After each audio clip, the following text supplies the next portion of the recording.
যে পরিমাণ শীত পড়ছে ঠোঁট যাচ্ছে ফাইটি, এই শীতে যদি একটা বউ পাতাম জোড়া ধরতাম আইটি। এই শীতে বি করতেই হবে, সে আপন হইক বা পর। সেই জন্য আমরা নিউজ করছি বাংলাদেশের প্রেম ঘর। চলুন দেখা যাক। তিনি এই ঘরটা এতদিন তুললি মানে এতদিন 2 লাখ টাকা ইনকাম হয়ে যায়। তো ওই মিস্ত্রি যাইরু মিস্ত্রি বললাম তাড়াতাড়ি ঘরটা তুলে দিতে, টেকা মেকানা বেশি করে নেবে না। এ ছাই ফেলাছি ফেলি কি তাহলে ফেললি ছাই ফেলে কি আর এক স্ট্যান্ডিং বেশি করে ফেলাছি যা ওইটুক ভরলে ওইটুক শান্তি লাগতো। আচ্ছা। বলো বাপু। আচ্ছা এডি ফাঁকা জায়গায় ফাঁকা তো বলা যায় না, এত বড় এক বাগানের মধ্যে কির ঘর চাচা? বর্তমান প্রেম ঘর হচ্ছে আর কি জন্য তো এদিকে অসল সে তো মেলা কাহিনী বাবু। ও তালি বাবু বসি দাঁড়াও। বসো বলো তাহলে শোনো, ওই বাগানের পাশে আমার বাড়ি। মনে করলাম এখানে জায়গাটা পড়ি থেকে কি হবেন, একটা ঘর তুলে এবার আমি ই করি পোল্ট্রি ফার্ম দিচ্ছা চালাম। হ্যাঁ কথা তো ভালো, হ্যাঁ কথা সত্য। এখন শুনছি নাকি পোল্ট্রি বলে মরি যাচ্ছে, তার জন্য পোল্ট্রি ফার্ম আর দিলাম না কো।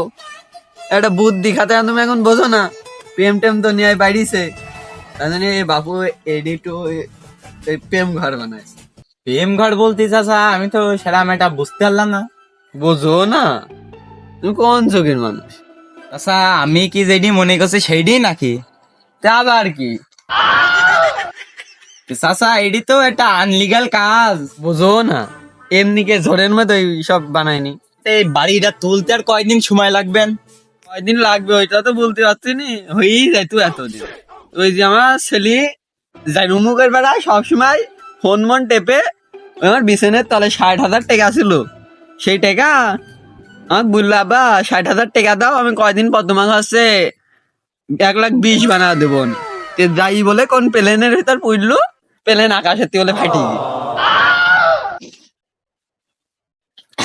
এই জন্যই কয় রে পাগলের সুখ মনে মনে। বাবু এখনো হয়নি সে, 1,00,000 টাকা দাও, আমি প্লেনে তুলি তোমাকে 2 লাখ টাকা এনে দেবো।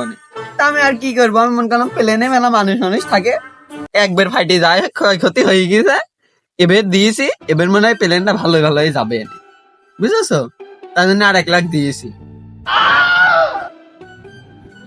ওই টাকা চাচা পালি হয়। আমি একবার আমার 7 লাখ টাকা খাই, এখন বউ বাড়ি ভাত দিচ্ছে না, কি করবো? ও চাচা হ্যাঁ তো এখন যদি এখানে নতুন নতুন মানুষ আসে তাহলে কি করবা নে? কি করবো নে, বলবো ঢোকো নতুন তোমার কাছে 500 নেবো। ও তাই নাকি? হ্যাঁ এখন 500 করে চলছে। এখন 500 সাইন বোর্ডে দেখলাম 1,000 করে এই রাস্তার ধারে। ও এমনি শো ঠেকা রাখিস বাপু।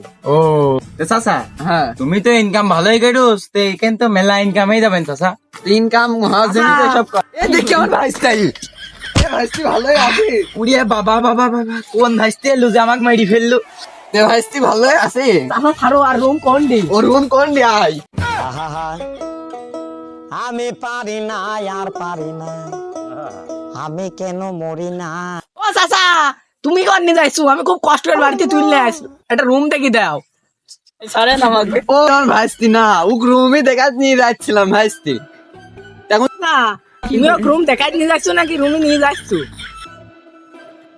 জাইডু ছেলির জনিতে দেয়াল মিয়াল তোলা হইলো না, রুমও বানাইলে হইলো না, ওই তো ওই ঝোরের মধ্যে আপাতত যা সময় কম বেশ করে কিছু দিয়ে যাস। আজ টাকা গেলাম।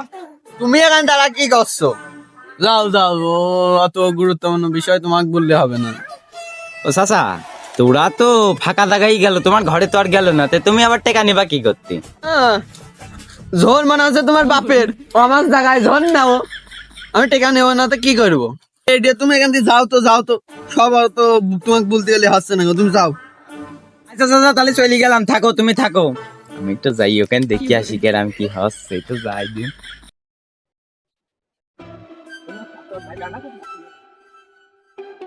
ওরা তো দেখছি এমনি গেল, এই ঝড়ের মধ্যেই তো ঢুকলে, কেন একটু বসি দিন কি হয়। বাবা কি হচ্ছে ওই একটু ভিডিও করে দিন। ওরে বাবা কি বললো আমার গায়ে? আস্তাগফিরুল্লাহ আউযুবিল্লাহ। ঝোর তো দেখছি সেই নড়ছে, ব্যবসা বের হবে। এ ভাইস্তি চলা যা, আর না পারলে আমাকে ডাকিস।